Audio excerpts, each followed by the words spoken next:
राम राम राम राम राम सीता राम राम राम राम सीता राम जय जय राम। जय श्री राम। श्रीमद् वाल्मीकि रामायण के उत्तरकांड में आगे शत्रुघ्न और लवणासुर का युद्ध तथा लवणासुर के का कैसे वध किया गया उसका व्याख्या की गई है, बताया गया है, जो इस प्रकार से है।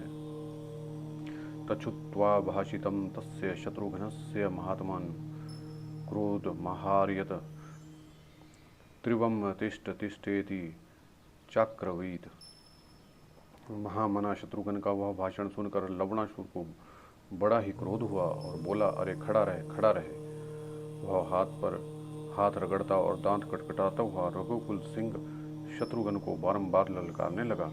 राक्षस, जब तूने दूसरे वीरों को पराजित किया था उस समय शत्रुघ्न का जन्म नहीं हुआ था, अतः आज मेरे इन बाणों की चोट खाकर तू सीधे यमलोक की राह ले। पापात्मन जैसे देवताओं ने रावण को धराशाही हुआ देखा था, उसी तरह विद्वान ब्राह्मण और ऋषि आज रणभूमि में मेरे द्वारा मारे गए तुझ दुराचारी राक्षस को भी देखेंगे। निशाचर, आज मेरे बाणों से दग्ध होकर जब तू धरती पे गिर जाएगा, उसी समय इस नगर और जनपद में सभी का कल्याण ही होगा। आज मेरी भुजाओं से छूटा हुआ वज्र के समान मुख वाला बाण तेरी छाती में धंस जाएगा, जैसे सूर्य की किरणें कमल कोश में प्रविष्ट हो जाती हैं। शत्रुघ्न के ऐसा कहने पर लवण क्रोध से मूर्छित सा हो गया और एक महान वृक्ष लेकर शत्रुघ्न की छाती पे दे मारा, परंतु शत्रुघ्न ने उसके सैकड़ों टुकड़े कर दिए। यह वार खाली गया देख उस बलवान राक्षस ने पुनः बहुत से वृक्ष लेकर शत्रुघ्न पर चलाए, परंतु शत्रुघ्न भी बड़े तेजस्वी थे। उन्होंने अपने ऊपर आते हुए उन बहुसंख्यक वृक्षों में से प्रत्येक को झुकी हुई गांठ वाले 3-3 या 4-4 बाण मार कर काट डाला। फिर पराक्रमी शत्रुघ्न ने उस राक्षस पर बाणों की झड़ी लगा दी, परंतु वह निशाचर इससे व्यथित या विचलित नहीं हुआ। तब बल विक्रमशाली लवण ने हंसकर एक वृक्ष उठाया, उसे शूरवीर शत्रुघ्न के सिर पर दे मारा। उसकी चोट खाकर शत्रुघ्न के सारे अंग शिथिल हो गए और उन्हें मूर्छा आ गई। वीर शत्रुघ्न के गिरते ही ऋषियों, देव समूहों, गंधर्वों और अप्सराओं में महान हाहाकार मच गया। शत्रुघ्न को भूमि पर गिरा देख लवण ने समझा ये मर गए, इसलिए अवसर मिलने पर वह राक्षस अपने घर में नहीं गया और ना शूल ही ले आया। उन्हें धराशायी हुए देख सर्वथा मरा हुआ समझकर उसने अपने उस भोजन सामग्री को एकत्रित करने लगा। दो ही घड़ी में शत्रुघ्न को होश आ गया। वे अस्त्र शस्त्र लेकर उठे और फिर नगर द्वार पर खड़े हो गए। उस समय ऋषियों ने उनकी भूरी भूरी प्रशंसा की। तदनंतर शत्रुघ्न ने उस दिव्य अमोघ और उत्तम बाण को हाथ में लिया, जो अपने घोर तेज से प्रज्वलित हो दसों दिशाओं में व्याप्त सा हो रहा था। उसका मुख और वेग वज्र के समान था, वह मेरु और मंदराचल के समान भारी था। उसकी गांठें झुकी हुई तथा वह किसी भी युद्ध में पराजित होने वाला नहीं था। उसका सारा अंग रक्त रूपी चंदन से चर्चित था। पंख बड़े सुंदर थे। वह बाण दानव रूपी पर्वत राजाओं असुरों के लिए वह बहुत ही भयंकर था। वह प्रलय काल उपस्थित होने पर प्रज्वलित हुई काल अग्नि के समान उद्दीप्त हो रहा था। उसे देखकर समस्त प्राणी त्रस्त हो गए। देवता, असुर, गंधर्व, मुनि, अप्सराओं के साथ साथ सारा जगत अस्वस्थ ब्रह्मा जी के पास जा पहुंचा। जगत के उस सभी प्राणियों ने वर देने वाले देवेश्वर परम पितामह परम ब्रह्मा जी से कहा, भगवान, समस्त लोगों के संहार की संभावना से देवताओं पर भी भय और मोह छा गया है। देव, कहीं लोगों का संहार तो नहीं होगा अथवा प्रलय काल तो नहीं आ पहुंचा है। प्रपितामह संसार की ऐसी अवस्था ना तो पहले देखी गई थी, ना सुनने में आई थी। उनकी यह बात सुनकर देवताओं का भय दूर करने वाले लोग पितामह ब्रह्मा ने प्रस्तुत भय का कारण बताते हुए कहा। वे मधुरवाणी में बोले, संपूर्ण देवताओं, मेरी बात सुनो। आज शत्रुघ्न ने युद्ध स्थल में लवणासुर का वध करने के लिए जो बाण हाथ में लिया है, उसी के तेज से हम सब लोग मोहित हो रहे हैं। ये श्रेष्ठ देवता भी उसी से घबराए हुए हैं। पुत्रों, यह तेजोमय सनातन बाण आदि पुरुष लोककर्ता भगवान विष्णु का है, जिससे तुम्हें भय प्राप्त हुआ है। परमात्मा श्री हरि ने मधु कैटभ इन दोनों दैत्यों का वध करने के लिए इस महान बाण की सृष्टि की थी। एकमात्र भगवान विष्णु ही इस तेजोमय बाण को जानते हैं, क्योंकि यह बाण साक्षात परमात्मा विष्णु की ही प्राचीन मूर्ति है। अब तुम लोग यहाँ से जाओ और श्री रामचंद्र जी के छोटे भाई महामनस्वी वीर शत्रुघ्न के हाथ से राक्षस प्रवर लवणासुर का वध होते देखो। देवादिदेव ब्रह्मा जी का यह वचन सुनकर देवता लोग उसी स्थान पर आए जहाँ शत्रुघ्न जी और लवणासुर दोनों का युद्ध हो रहा था। शत्रुघ्न जी के द्वारा हाथ में लिए गए उस दिव्य बाण को सभी प्राणियों ने देखा। वह प्रलय काल की अग्नि के समान प्रज्वलित हो रहा था। आकाश को देवताओं से भरा हुआ देख रघुकुल नंदन शत्रुघ्न ने बड़े जोर से सिंहनाद करके लवणासुर की ओर देखा। महात्मा शत्रुघ्न के पुनः ललकारने पर लवणासुर क्रोध से भर गया और फिर युद्ध के लिए उनके सामने आया। तब धनुर्धरों में श्रेष्ठ शत्रुघ्न जी ने अपने धनुष को कान तक खींचकर उस महाबाण को लवणासुर के विशाल वक्षस्थल पर चलाया। वह देव पूजित दिव्य बाण तुरंत ही राक्षस के हृदय को विदीर्ण करके रसातल में घुस गया और रसातल में जाकर फिर तत्काल इक्ष्वाकु कुल नंदन शत्रुघ्न के पास आ गया। शत्रुघ्न जी के बाण से विदीर्ण होकर निशाचर लवण वज्र के मारे हुए पर्वत के समान सहसा पृथ्वी पर गिर पड़ा। लवणासुर के मारे जाते ही वह दिव्य एवं महान शूल सब देवताओं के देखते देखते भगवान रुद्र के पास आ गया। उस समय उत्तम धनुष बाण धारण करने वाले रघुकुल के प्रमुख वीर शत्रुघ्न एक ही बाण के प्रहार से तीनों लोकों के भय को नष्ट करके उससे सुशोभित हुए जैसे त्रिभुवन का अंधकार दूर करके सहस्त्र किरणधारी सूर्यदेव प्रकाशित हो उठते हैं। सौभाग्य की बात है कि दशरथ नंदन शत्रुघ्न ने भय छोड़कर विजय प्राप्त की और सर्प के समान लवणासुर मारा गया। ऐसा कहकर देवता ऋषि नाग समस्त अप्सराएं उस समय शत्रुघ्न की भूरी भूरी प्रशंसा करने लगी। लवणासुर के मारे जाने पर इंद्र और अग्नि आदि देवता आकर शत्रुओं को संताप देने वाले शत्रुघ्न से अत्यंत मधुरवाणी में बोले, वत्स, सौभाग्य की बात है कि तुम्हें विजय प्राप्त हुई है और लवणासुर मारा गया है। उत्तम व्रत का पालन करने वाले पुरुष सिंह, तुम वर मांगो। महाबाहो, हम सब लोग तुम्हें वर देने के लिए आए हैं। अब हम तुम्हारी विजय चाहते थे, हमारा दर्शन अमोघ है, अतएव तुम कुछ वर मांगो। देवताओं का यह वचन सुनकर मन को वश में रखने वाले शूरवीर महाबाहु शत्रुघ्न मस्तक पर अंजलि बांध इस प्रकार बोले, देवताओं, यह देवनिर्मित रमणीय मधुपुरी शीघ्र ही मनोहर राजधानी के रूप में बस जाए, यही मेरे लिए श्रेष्ठ वर है। तब देवताओं ने उन रघुकुल नंदन शत्रुघ्न से प्रसन्न होकर कहा, बहुत अच्छा, ऐसा ही हो। यह रमणीय पुरी निसंदेह शूरवीरों की सेना से संपन्न हो जाएगी। ऐसा कहकर महामनस्वी देवता उस समय स्वर्ग चले गए। महातेजस्वी शत्रुघ्न ने भी गंगा तट से अपनी उस सेना को बुलाया। शत्रुघ्न जी का आदेश पाकर वह सेना शीघ्र ही चली आई। शत्रुघ्न ने श्रावण मास से उस पुरी को बसाना आरंभ किया। तब से 12वें वर्ष तक वह पुरी तथा वह शूर सेन जनपद पूर्ण रूप से बस गया। वहाँ कहीं किसी के भय नहीं था, इसलिए देश दिव्य सुख सुविधाओं से संपन्न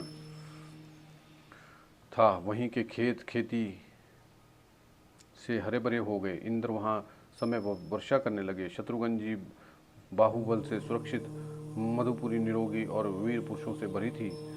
वह पूरी यमुना के तट पर अर्धचंद्राकार बसी थी और अनेकानेक सुंदर गृहों, चौराहों, बाजारों तथा गलियों से सुशोभित थी। उसमें 4 वर्णों के लोग निवास करते थे तथा नाना प्रकार के वाणिज्य व्यवसाय उसकी शोभा बढ़ाते थे। पूर्व काल में लवणासुर ने जिन विशाल गृहों का निर्माण कराया था, उसमें स्पेदी कराकर उन्हें नाना प्रकार के चित्रों से सुशोभित करके शत्रुघ्न जी उनकी शोभा बढ़ाने लगे। अनेकानेक उद्यान तथा विहार स्थल सब ओर से उस पुरी की शोभा बढ़ाते थे। देवताओं और मनुष्यों से संबंध रखने वाले अन्य शोभनीय पदार्थ भी उस नगरी की शोभा वृद्धि करते थे। नाना प्रकार की क्रय विक्रय योग्य वस्तुओं सुशोभित वह दिव्यपुरी अनेकानेक देशों से आए हुए वाणिज्य से शोभा पाती थी। उसे पूर्णतः समृद्धशालिनी देख सफल मनोरथ हुए भरतानुज शत्रुघ्न अत्यंत प्रसन्न हो हर्ष का अनुभव करने लगे। मधुरापुरी को बसाकर उनके मन में यह विचार उत्पन्न हुआ कि अयोध्या से आए 12वां वर्ष हो गया, अब मुझे वहां चलकर श्री रामचंद्र जी के चरणों बिंदुओं का दर्शन करना चाहिए। इस प्रकार नाना प्रकार के मनुष्य से भरी हुई उस देवपुरी के समान मनोहर मधुरापुरी को बसाकर रघुवंश की वृद्धि करने वाले राजा शत्रुघ्न ने श्री रामचंद्र जी के चरणों का दर्शन का विचार किया। तदनंतर 12वें वर्ष में थोड़े से सेवकों और सैनिकों के साथ ले शत्रुघ्न श्री राम पालित अयोध्या को जाने का विचार किया। अतः अपने मुख्य मंत्रियों तथा सेनापतियों को लौटाकर पुरी की रक्षा के लिए वहां छोड़कर अब वे अच्छे अच्छे घोड़ों वाले 100 रथ लेकर अयोध्यापुरी की ओर चल पड़े। महायशस्वी रघुकुल नंदन शत्रुघ्न यात्रा करने के पश्चात मार्ग में 7-8 परिगणित स्थानों पर पड़ाव डालते हुए महर्षि वाल्मीकि के मुनि के आश्रम पर पहुंचे और वहां रात में बैठे। उन पुरुष प्रवर रघुवीर ने वाल्मीकि के चरणों में प्रणाम करके उनके हाथ से पाद्य अर्घ्य और आतिथ्य सत्कार की सामग्री ग्रहण की। वहां महर्षि वाल्मीकि ने महात्मा शत्रुघ्न को सुनाने के लिए भांति भांति के सहस्त्रों मधुर सुमधुर कथाएं कही। फिर वे लवणवध के विषय में बोले। लवणासुर को मारकर तुमने अत्यंत दुष्कर्म कर्म किया है। सौम्य महाभाव लवणासुर के युद्ध करके बहुत से महाबली भूपाल सेना और सवारियों सहित मारे गए हैं। पुरुष श्रेष्ठ, वही पापी लवणासुर तुम्हारे द्वारा अनायास ही मार डाला गया। उसके कारण जगत में जो भय छा गया था वह तुम्हारे तेज से शांत हो गया। रावण का घोर वध महान प्रयत्न से किया गया था, परंतु यह महान कर्म तुमने बिना यत्न के ही सिद्ध कर दिया गया। लवणासुर के मारे जाने से देवताओं को बड़ी प्रसन्नता हुई है। तुमने समस्त प्राणियों और सारे जगत का प्रिय कार्य किया है। नरश्रेष्ठ में इंद्र की सभा में बैठा था, तब वह विमानाकार सभा युद्ध देखने के लिए आई। तब वहीं बैठे बैठे मैंने तुम्हारे और लवणासुर को भली भांति देखा था। शत्रुघ्न, मेरे हृदय में भी तुम्हारे लिए बड़ा प्रेम है, अतः मैं तुम्हारा मस्तक सूंघूंगा, यह स्नेह की पराकाष्ठा है। ऐसा कहकर परम बुद्धिमान वाल्मीकि ने शत्रुघ्न का मस्तक सूंघा और उनका तथा उनके साथियों का आतिथ्य सत्कार किया। नरश्रेष्ठ शत्रुघ्न ने भोजन किया और उस समय श्री रामचंद्र जी के चरित्र का क्रमशः वर्णन सुना, जो गीत की मधुरता के कारण बड़ा ही प्रिय और उत्तम जान पड़ता था।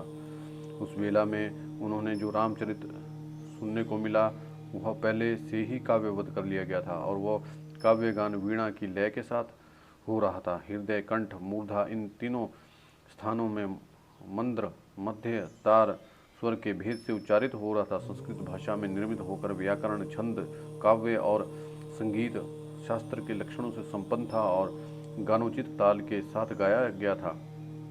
उस काव्य के सभी अक्षर और वाक्य सच्ची घटनाओं का प्रतिपादन करते थे और पहले जो वृतांत घटित हो चुके थे उनका यथार्थ परिचय दे रहे थे। वह अद्भुत काव्य गान सुनकर पुरुष सिंह शत्रुघ्न मूर्छित से हो गए और उनके आंखों से अश्रुओं की धारा बहने लगी। वे 2 घड़ी तक अचेत से होकर बारंबार लंबी सांस खींचते और उन गान में उन्होंने बीती हुई बातों को वर्तमान की भांति सुना। राजा शत्रुघ्न जो साथी थे वे भी उस गीत संपत्ति को सुनकर दीन और नतमस्तक हो बोले, यह तो बड़े आश्चर्य की बात है। शत्रुघ्न के जो सैनिक वहाँ मौजूद थे वे परस्पर कहने लगे, यह क्या बात है, हम लोग कहाँ हैं? यह कोई सपन तो नहीं देख रहे? जिन बातों को हम पहले देख चुके हैं उन्हीं को इस आश्रम पर ज्यों की त्यों सुन रहे हैं। क्या इस उत्तम गीत बंद को हम लोग स्वप्न में सुन रहे हैं? फिर अत्यंत विस्मय में पड़कर वे शत्रुघ्न जी से बोले, नरश्रेष्ठ, आप इस विषय में मुनिवर वाल्मीकि से भली भांति पूछे। शत्रुघ्न ने कौतूहल में भरे हुए उन सब सैनिकों से कहा, मुनि के इस आश्रम में ऐसी अनेक आश्चर्यजनक घटनाएं होती रहती हैं। उनके विषय में उनसे कुछ पूछताछ करना हमारे लिए उचित नहीं है। कौतूहलवश महामुनि वाल्मीकि ने इन बातों के विषय में जानना या पूछना उचित ना होगा। अपने सैनिकों से ऐसा कहकर रघुकुल नंदन शत्रुघ्न महर्षि को प्रणाम करके अपने खेमे में चले गए। सोते समय पुरुष सिंह शत्रुघ्न उस उत्तम श्री रामचरित्र संबंधी गान के विषय में अनेक प्रकार की बातें सोचते रहे, इसलिए रात में उन्हें बहुत देर तक नींद नहीं आई। वीणा के लय के साथ उस रामचरित गान का सुमधुर शब्द सुनकर महात्मा शत्रुघ्न को शेष रात बहुत जल्दी बीत गई। जब वह रात बीती तो प्रातः काल आया। तब पूर्वाह्न कालोचित नित्य कर्म करके शत्रुघ्न ने हाथ जोड़कर मुनि वर वाल्मीकि से कहा, भगवान मैं रघुकुल नंदन श्री रघुनाथ जी का दर्शन करना चाहता हूँ, अतः यदि आपकी आज्ञा हो तो कठोर व्रत का पालन करने वाले इन साथियों के साथ मेरी अयोध्या जाने की इच्छा है। इस तरह की बात करते हुए रघुकुल भूषण शत्रुसूदन शत्रुघ्न को वाल्मीकि जी ने हृदय से लगा लिया और जाने की आज्ञा दी। शत्रुघ्न श्री रघुनाथ जी के दर्शन के लिए उत्कंठित थे, इसलिए मुनिश्रेष्ठ वाल्मीकि को प्रणाम करके वे एक सुंदर दीप्तिमान रथ पर आरूढ़ हो तुरंत अयोध्या की ओर चल दिए। इक्ष्वाकु कुल को आनंदित करने वाले महाबाहु श्रीमान शत्रुघ्न रमणीय अयोध्यापुरी में प्रवेश करके सीधे उस राजमहल में गए जहाँ महातेजस्वी श्री राम विराजमान थे। जैसे सहस्त्र नेत्रधारी इंद्र देवताओं के बीच में बैठे रहते हैं, उसी प्रकार पूर्ण चंद्रमा के साथ मनोहर मुख वाले श्री राम मंत्रियों के मध्य स्थित भाग में विराजमान थे। शत्रुघ्न ने अपने तेज से प्रज्वलित होने वाले सत्य पराक्रमी महात्मा श्री राम को देखा और प्रणाम करके हाथ जोड़कर कहा, महाराज, आपने जिस काम के लिए आज्ञा दी थी वह सब मैं करा आया हूँ। पापी लवण मारा गया है और उसकी पूरी भी फंस गई है। रघुकुल नंदन, आपका दर्शन किए बिना 12 वर्ष तो इस प्रकार बीत गए, परंतु नरेश अब और अधिक काल आपसे दूर रहने की मुझ में साहस नहीं है। अमित पराक्रमी काकुस्थ्य जैसे छोटा बच्चा अपनी माँ से अलग नहीं रह सकता, उसी प्रकार मैं चिरकाल तक आपसे दूर नहीं रह सकूंगा, इसलिए आप मुझ पर कृपा करें। ऐसी बातें कहते हुए शत्रुघ्न के को हृदय से लगाकर श्री रामचंद्र जी ने कहा, शूरवीर, विषाद ना करो, इस तरह कातर होना क्षत्रिय चित चेष्टा नहीं है। रघुकुल भूषण राजा लोग प्रदेश में रहने पर भी दुखी नहीं होते। रघुवीर राजा को क्षत्रिय धर्म के अनुसार प्रजा का भली भांति पालन करना चाहिए। नरश्रेष्ठ वीर, समय समय पर मुझसे मिलने के लिए अयोध्या आया करो और फिर अपनी पुरी को लौट जाया करो।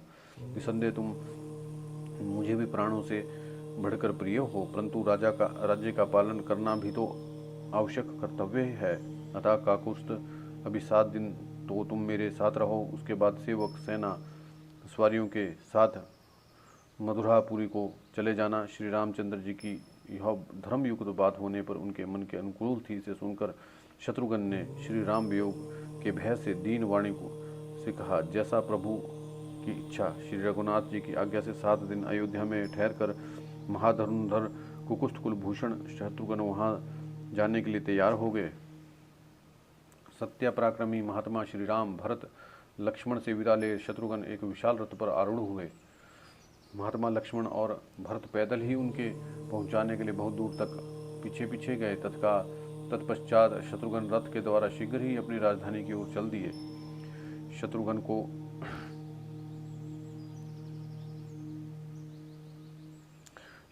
को मथुरा भेजकर भगवान श्री राम भरत और लक्ष्मण दोनों भाइयों के साथ धर्मपूर्वक राज्य का पालन करते हुए बड़े सुख और आनंद से रहने लगे। तदनंतर कुछ दिनों बाद उस जनपद के भीतर रहने वाला एक बूढ़ा ब्राह्मण अपने मरे हुए बालक का शव लेकर राजद्वार पर आया। वह स्नेह और दुख से आकुल हो नाना प्रकार की बातें कहता हुआ रो रहा था और बार बार बेटा बेटा की पुकार मचाता हुआ इस प्रकार विलाप करता था, हाय, मैंने पूर्व जन्म में कौन सा ऐसा पाप किया जिसके कारण आज इन्हीं आंखों से मैंने इकलौते बेटे की मृत्यु देख रहा हूँ।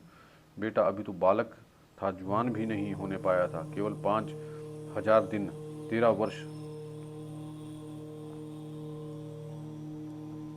वर्ष 10 महीने 20 दिन ही तेरी अवस्था है, तब भी तू मुझे दुख देने के लिए असमय ही काल के गाल में चला गया। वत्स, तेरे शोक से मैं और तेरी माता दोनों ही दिनों में मर जाएंगे, यह संशय नहीं है। मुझे याद नहीं पड़ा है कि कभी मैंने झूठ बात मुंह से निकाली हो, फिर किस हिंसा की हो अथवा समस्त प्राणियों में से किसी को भी कष्ट पहुंचाया हो। आज फिर किस पाप से यह बेटा प्रतिक्रम किए बिना इस बाल्यावस्था में ही यम राज के घर चला गया। श्री राम चंद्र जी के राज्य में तो अकाल मृत्यु की ऐसी भयंकर घटना ना पहले ही कभी देखी गई है और ना ही सुनने में आई है। निसंदेह श्री राम का ही कोई महान दुष्कर्म है जिससे इन्होंने राज्य में रहने वाले बालकों की मृत्यु होने लगी है। दूसरे राज्यों में रहने वाले बालकों को मृत्यु से भय नहीं है, अतः राजन, मृत्यु के वश में पड़े हुए इस बालक को जीवित कर दो, नहीं तो मैं अपनी स्त्री के साथ राजद्वार पर अनाथ की भांति ही प्राण त्याग दूंगा। श्री राम, फिर ब्रह्म हत्या के पाप से लेकर तुम सुखी होना। महाबली नरेश, हम तुम्हारे राज्य में बड़े सुख से रह रहे हैं, इसलिए तुम अपने भाइयों के साथ दीर्घजीवी होोगे।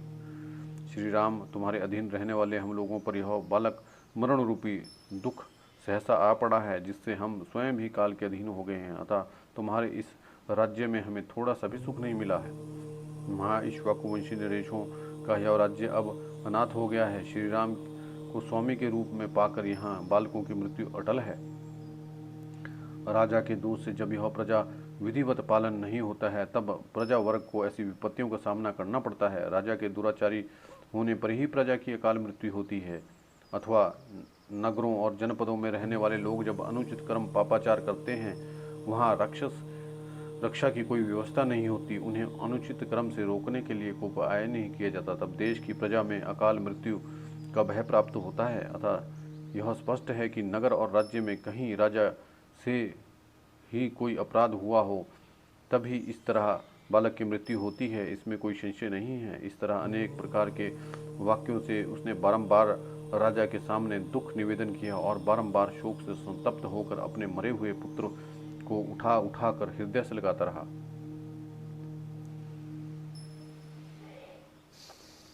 महाराज श्री राम ने उस ब्राह्मण को इस तरह दुख और शोक से भरा हुआ वह सारा करुण क्रंदन सुना। इससे वे दुखी और संतप्त हो उठे। उन्होंने अपने मंत्रियों को बुलाया और वशिष्ठ और वामदेव को एवं महाजनों सहित अपने भाइयों को भी आमंत्रित किया। तदनंतर वशिष्ठ के साथ 8 ब्राह्मणों ने राजसभा में प्रवेश किया और देवतुल्य नरेश से कहा, महाराज आपकी जय हो। उन 8 के नाम इस प्रकार हैं: मार्कंडेय, मौदल्य, वामदेव, काश्यप, कात्यायन, जबाली, गौतम तथा नारद। ये सभी श्रेष्ठ ब्राह्मणों को उत्तम आसनों पर बैठाया गया। वहाँ पधारे उन महर्षि को श्री रघुनाथ जी ने हाथ जोड़कर प्रणाम किया और स्वयं भी अपने स्थान पर बैठ गए। फिर मंत्री और महाजनों के साथ यथा योग्य शिष्टाचार का उन्होंने निर्वाह किया। उद्दीप्त तेज वाले वे सब लोग जब यथास्थान बैठ गए, तब श्री रघुनाथ जी ने उन सब से बातें कही और कहा, यह ब्राह्मण राजद्वार पर धरना दिए पड़ा है। ब्राह्मण के दुख से दुखी उन महाराज का यह वचन सुनकर अन्य सभी ऋषियों के समीप स्वयं नारद जी ने यह शुभ बात कही। राजन, जिस कारण से इस बालक की अकाल मृत्यु हुई है वह बताता हूँ, सुनिए। रघुकुल नंदन नरेश, मेरी बात सुनकर जो उचित कर्तव्य हो उसका पालन कीजिए। राजन, पहले सतयुग में केवल ब्राह्मण ही तपस्वी हुआ करते थे। महाराज, उस टाइम ब्राह्मण तर मनुष्य किसी तरह इस तपस्या में प्रवृत्त नहीं होता था। वह युग तपस्या के तेज से प्रकाशित होता था, उसमें ब्राह्मणों को ही प्रधानता थी। उस समय अज्ञान का वातावरण नहीं था, इसलिए उस युग के सभी मनुष्य अकाल मृत्यु से रहित और त्रिकालदर्शी होते थे। सतयुग के बाद त्रेता युग आया। इसमें सदृश्य शरीर वाले क्षत्रियों की प्रधानता हुई और क्षत्रिय भी उसी प्रकार तपस्या करने लगे। परंतु त्रेता युग में जो महात्मा पुरुष हैं, उनकी अपेक्षा सतयुग के लोग तप और पराक्रम की दृष्टि से बढ़े चढ़े थे।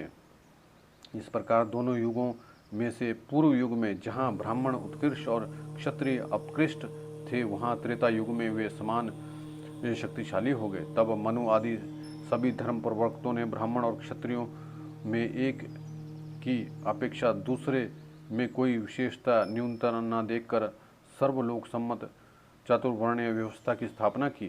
त्रेता युग वर्णाश्रम धर्म प्रधान है और वह धर्म के प्रकाश से प्रकाशित होता है।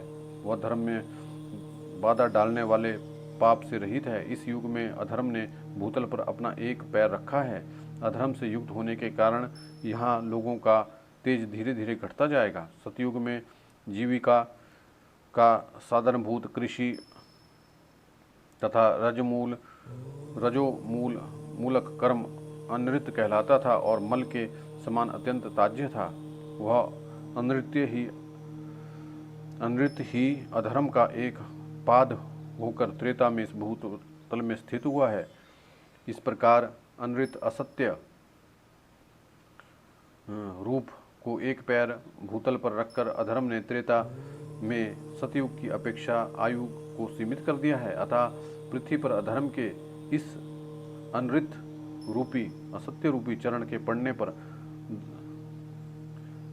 सत्य धर्मपरायण पुरुष उस अनृत के कुपरिणाम से बचने के लिए शुभ कर्मों का ही आचरण करते हैं। तथापि त्रेता युग में जो ब्राह्मण और क्षत्रिय हैं, वे सभी तपस्या करते हैं, अन्य वर्ण के लोग सेवा कार्य करते हैं। उन चारों वर्णों में वैश्य शूद्र को सेवा रूपी उत्कृष्ट धर्म स्वधर्म के रूप में प्राप्त हुआ है। वैश्य कृषि आदि के द्वारा ब्राह्मणों आदि की सेवा करने लगे और शूद्र वर्ण सब वर्णों की, तीनों वर्णों के लोगों की विशेष रूप से पूजा आदर सत्कार करने लगे। नृपश्रेष्ठ इस बीच में त्रेता युग का अवसान होता है और वैश्यों और शूद्रों को अधर्म के एक पाद रूपी अनृत की प्राप्ति होने लगती है। तब पूर्ण वर्ण वाले ब्राह्मण और क्षत्रिय फिर ह्रास को प्राप्त होने लगते हैं। तदनंतर अधर्म और दूसरे चरणों को पृथ्वी पर उतारा है।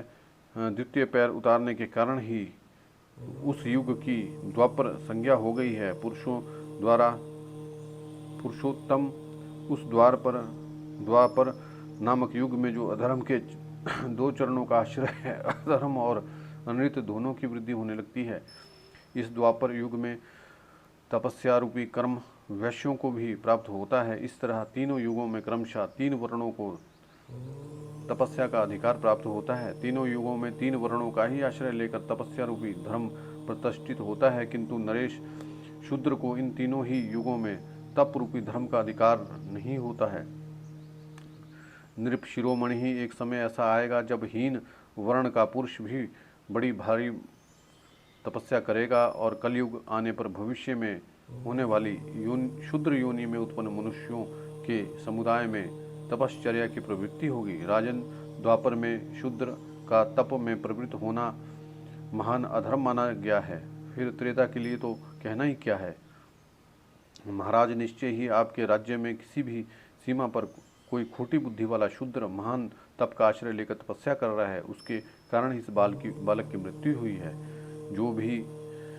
जो कोई भी दुर्बुद्धि मानव जिस किसी भी राजा के राज्य और नगर में अधर्म या ना करने योग्य काम करता है, उसका वह कार्य उस राजा के अनैश्वर्य दरिद्रता का कारण बन जाता है और वह राजा शीघ्र ही नरक में पड़ जाता है, इसमें संशय नहीं है। इसी प्रकार जो राजा धर्म पूर्वक प्रजा का पालन करता है, वह प्रजा के विधा ध्यान तप और शुभ कर्मों के पुण्य का छठा भाग प्राप्त कर लेता है। पुरुष सिंह जो प्रजा के शुभ कर्मों के छठे भाग का उपभोक्ता है, वह प्रजा की रक्षा कैसे नहीं करेगा। अतः आप अपने राज्य में खोज कीजिए और जहाँ कहीं भी दुष्कर्म दिखाई देता है उसे रोकने के लिए प्रयत्न कीजिए। नरश्रेष्ठ, ऐसा करने से धर्म की वृद्धि होगी और मनुष्यों की आयु बढ़ेगी, साथ ही इस बालक को भी नया जीवन प्राप्त होगा। नारद जी के अमृतमय वचन सुनकर श्री राम जी को अपार आनंद प्राप्त हुआ और उन्होंने लक्ष्मण जी से कहा, सौम्य जाओ, उत्तम व्रत का पालन करने वाले इस द्विज श्रेष्ठ को सांत्वना दो और इस बालक का शरीर उत्तम गंध और सुगंध से युक्त तेल से भरी हुई नाव में डुबोकर रख दो और ऐसी व्यवस्था कर दो जिससे बालक का शरीर विकृत और नष्ट ना हो। शुभ कर्म करने वाले इस बालक का शरीर जिस प्रकार से सुरक्षित रहे, नष्ट या खंडित ना हो, वैसा प्रबंध करो। शुभ लक्ष्मण को ऐसा संदेश देकर महातपस्वी रघुनाथ जी ने मन ही मन पुष्पक विमान का चिंतन किया और कहा, आ जाओ। श्री राम जी का अभिप्राय समझकर स्वर्ण भूषित पुष्पक विमान एक ही मुहूर्त में उनके पास आ गया। आकर नतमस्तक होकर बोला, नरेश्वर, यहोरा, मैं महाभाव, मैं सदा ही आपके अधीन रहने वाला किंकर हूँ और सेवक के लिए उपस्थित हुआ हूँ। पुष्पक विमान का यह मनोहर वचन सुनकर वे महाराज श्री राम महत ऋषियों को प्रणाम करके उस विमान पर आरूढ़ हुए। उन्होंने धनुष बाणों से भरे हुए 2 तरकस और एक चमचमाती हुई तलवार हाथ में ली और लक्ष्मण तथा भरत इन दोनों भाइयों को नगर की रक्षा में नियुक्त करके वहां से प्रस्थान किया। श्री राम पहले तो इधर उधर खोजते हुए पश्चिम दिशा की ओर गए, फिर हिमालय से घिरी हुई उत्तर दिशा में जा पहुंचे। जब उन्होंने दोनों दिशाओं में कहीं थोड़ा भी दुष्कर्म नहीं दिखाई दिया, तब नरेश्वर श्री राम ने समूची पूर्व दिशा का भी निरीक्षण किया। पुष्पक बैठे हुए महाभाव श्री राम ने वहाँ भी शुभ सदाचार का पालन होता देखा। वह दिशा भी दर्पण के समान निर्मल दिखाई। तब राजऋषि नंदन रघुराम ने दक्षिण दिशा की ओर गए। वहाँ शैल पर्वत के ऊपरी भाग में एक महान सरोवर दिखाई दिया। उस सरोवर के तट पर एक तपस्वी बड़ी भारी तपस्या कर रहा था और नीचे को मुख लटकाए हुए था। रघुकुल नंदन श्री राम ने उसे देखा। देखकर राजा श्री रघुनाथ जी उग्र तपस्या करते हुए उस तपस्वी के पास आए और बोले, उत्तम व्रत का पालन करने वाले तापस तुम धन्य हो। तपस्या में बड़े चढ़े सुदृढ़ पराक्रमी पुरुष, तुम किस जाति से उत्पन्न हुए हो? मैं दशरथ कुमार राम तुम्हारा परिचय जानने के लिए कौतूहलवश आती ये बातें पूछ रहा हूँ। तुम्हें किस वस्तु पाने की इच्छा है? तपस्या द्वारा संतुष्ट हुए देवता इष्ट देव से वर के रूप में तुम्हें क्या पाना चाहता है? स्वर्ग या दूसरी वस्तु? कौन सा ऐसा पदार्थ है जिसके लिए तुम ऐसी कठोर तपस्या करते हो जो दूसरों के लिए दुष्कर है? तापस, जिस वस्तु के लिए तुम तपस्या में लगे हुए हो मैं उसे सुनना चाहता हूँ। इसके सिवा यह भी बताओ कि तुम ब्राह्मण हो या दुर्जय क्षत्रिय, तीसरे वर्ण के वैश्य हो या शूद्र, तुम्हारा भला हो, ठीक ठीक बताना। महाराज श्री राम के इस प्रकार पूछने पर नीचे सिर किए लटके हुए उस तपस्वी ने उन नृप श्रेष्ठ दशरथ नंदन श्री राम को अपनी जाति का परिचय दिया और जिस उद्देश्य से उसने तपस्या के लिए प्रयास किया था वह भी बताया। जय श्री राम।